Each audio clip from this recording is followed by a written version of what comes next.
నమస్తే అండి. మనం ఈరోజు కడుపుకు పెట్టే మరుగుమందు గురించి తెలుసుకుందాము. మీకు కనిపిస్తుంది గూడా కడుపుకు పెట్టే మరుగుమందండి. అది పౌడర్ అండి. ఇది మనం తినే, తాగే వాటిలో పెట్టాలి. అంటే ఇంట్లో వండుకునే ఏ కూరలో గానీ, కూల్ డ్రింక్‌లో గానీ, జ్యూస్‌లో గానీ, స్వీట్‌లో గానీ, ఫాస్ట్ ఫుడ్‌లలో గానీ, ఇలాంటి తినే, తాగే వాటిలో దేంట్లోనైనా పెట్టుకోవచ్చండి. ఒక్కసారి పెడితే చాలండి, వాళ్ళు మనకు జీవితాంతం మన తోడు నీడగా మనం చెప్పినట్టు నడుచుకుంటారు. చెప్పు చేతిలో ఉంటారనమాట. ఇది పెట్టిన తర్వాత మీకు ఎటువంటి సైడ్ ఎఫెక్ట్స్ ఉండదండి.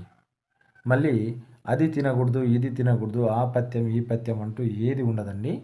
మీరు రోజుటిలాగానే రోజు ఎలా తింటారో, రోజు అలవాట్లు ఎలా ఉందో, ఆ అలవాట్లు అంతే కంటిన్యూ చేయొచ్చండి.